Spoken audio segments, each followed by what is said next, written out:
Welcome to the Dingy Diamond. It is your urban lady Whistle Down, and we are going to talk about a trending topic that has Twitter literally on fire.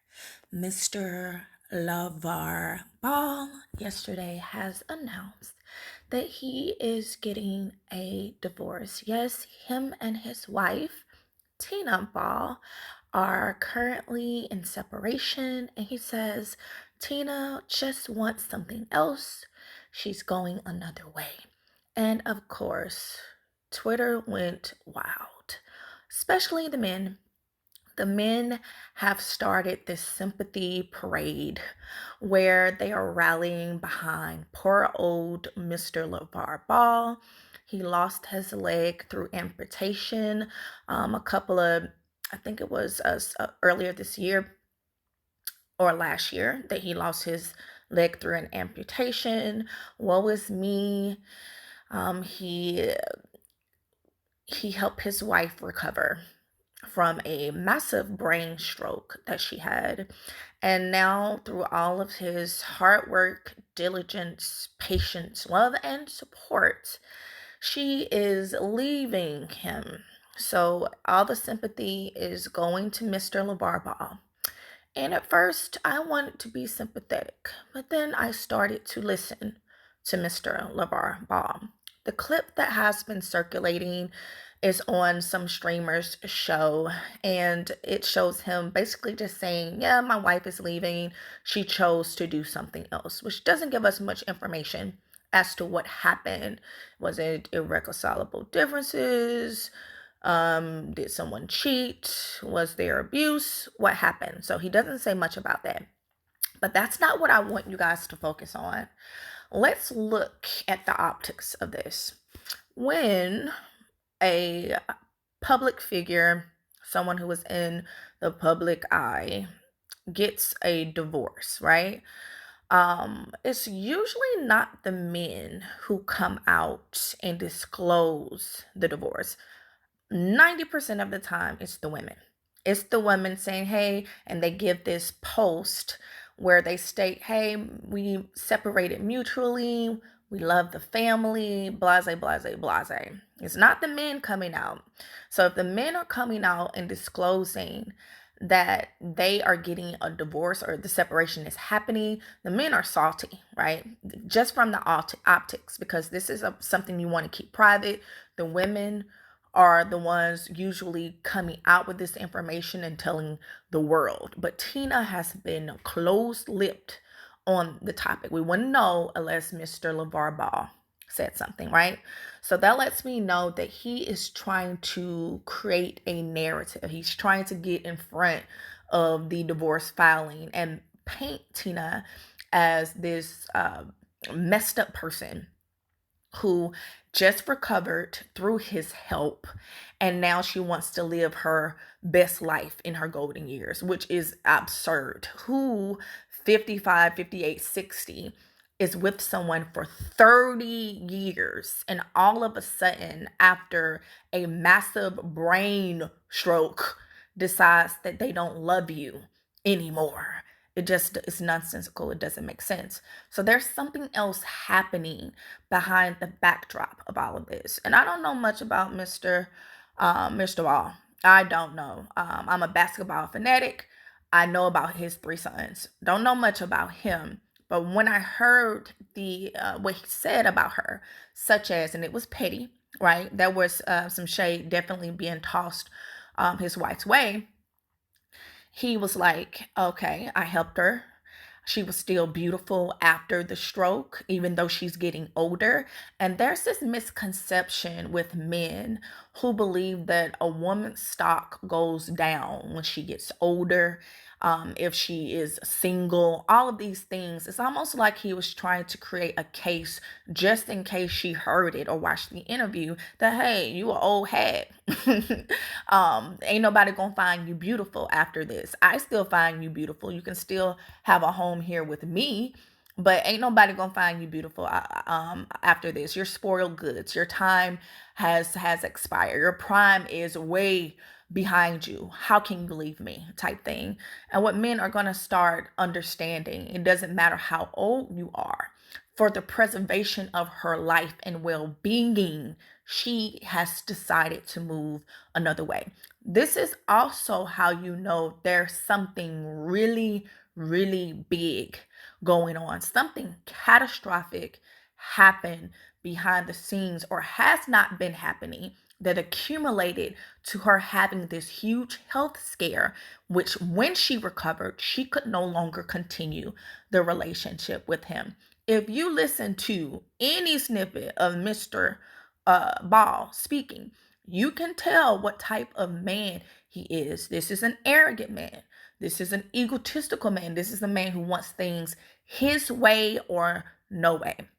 There is a snippet where he's talking to his house help and just he's telling her, hey, just do what I say, do it the way I want it done, and we won't have any problems. What?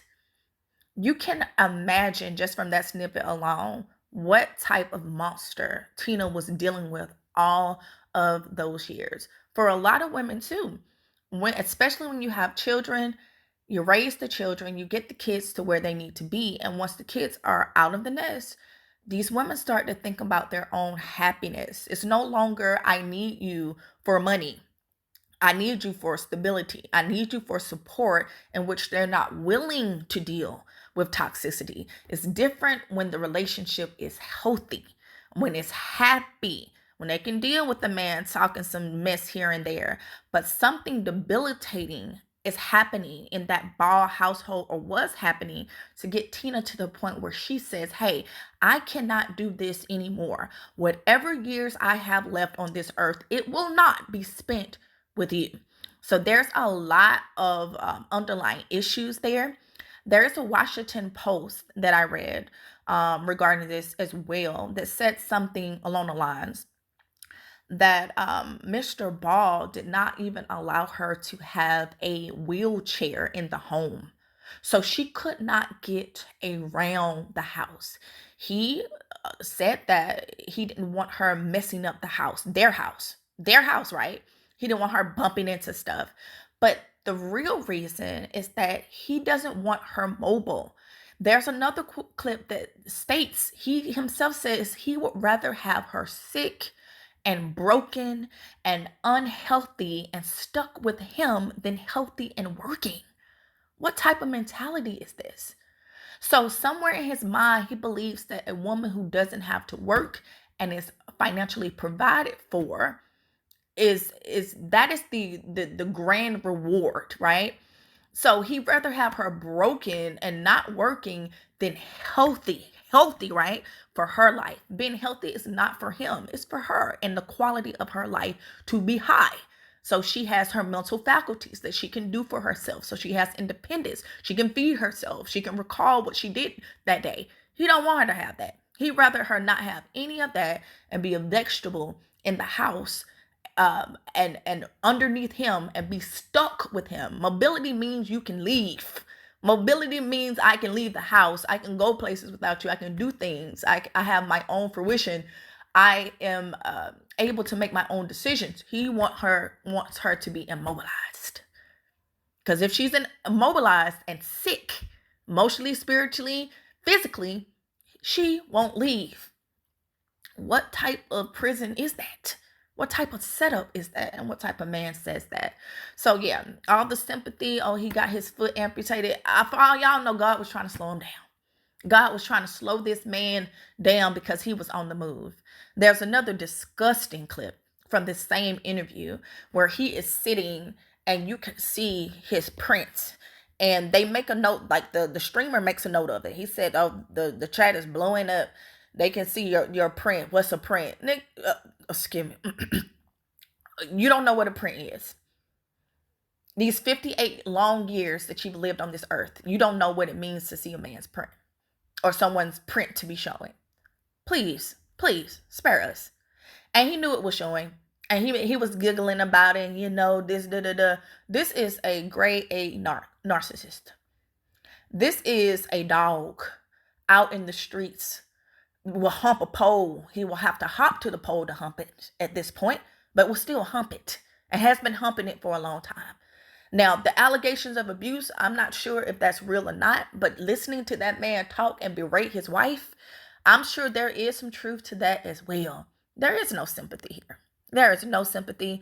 A woman decided that she is not going to live another day of her life with this type of man, casing her every move, telling her what to do, my way or the highway, Burger King lifestyle. She doesn't want it anymore. Near-death experience, she wants to live a happy, healthy, mobile life away from him. This is a person who belongs in the streets. The streets own this person. And he has probably, along with the abuse, been cheating on this woman perpetually for the entirety of their marriage. If you look at Tina, pictures of her, hear her speak, this is a docile woman. This is a woman who is subordinate. This is a yes sir, no sir type woman. She wouldn't cross this man no way, no how. For her to come to and recover from a massive brain injury, a stroke, and decide that she is not going to spend not one moment of the time she has left with this man, it has to be something really serious. So whether it's the abuse, it's the cheating, it's him berating her, almost, making it so that she could not recover, trying to immobilize her. He already said that he want her unhealthy and stuck in a bed in a vegetative state. He'd rather have her that way than healthy. With all of those things, why would she stay? And what can you imagine actually went on through a 30-year relationship?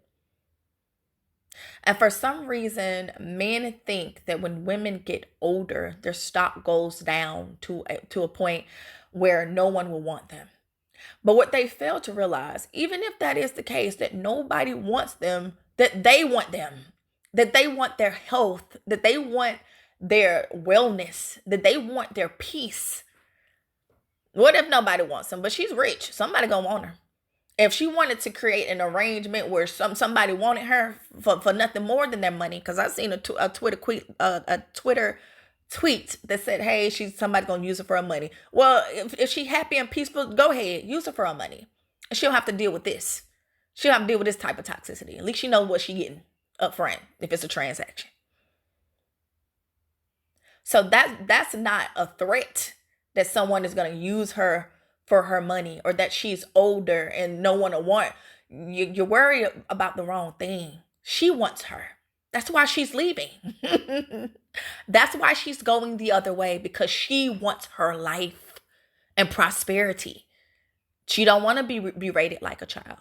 She don't want John Hopkins hopping around town, putting his thing in everyone, and then coming home to her and trying to kiss on the cheek. She don't want to be told instructions like she's a 2-year-old and forced to comply. She don't want that. She don't want to be dealing with someone who may contribute to her having another stroke and her life being over. She don't want that. That's not what she wants. Being alone is probably the least of her worries. She want to be alone. That's why she's leaving a 30-year marriage. Highly publicized. And hasn't said a word. And usually the people who come out talking are not the victims. They're the aggressors. They are the ones that caused the split. Docile woman. Quiet woman. Yes, sir. No, sir. Woman. She reached her breaking point. So I'll let you guys, I'm sure more details will come out regarding this later on. I'm going to be looking out for the information to keep you guys updated on it. I don't think she'll come out with any type of statement right now, because she just doesn't look like the type. Yeah, and you look at that as well. Everyone's getting these divorces. The women come out right away and start alleging that the men did all this type of stuff. They come out with the cell phones while the stuff is happening to document it. And they try to kill the man's reputation. They try to kill the man's career. We don't actually know the blow by blow what happens, but that's what they do. He beat me. He did this. See what happened with Tigger and his wife. It's very impulsive. She's not doing any of that. She's quiet. And that silence says a lot. So I'll let you guys be the judge on what exactly may be happening. But yes, I'll keep you guys posted. Thank you for coming to my channel. Give me a like, share, comment, tell me what you think respectfully. And I'll see you later. This is your urban lady whistle down. Bye-bye.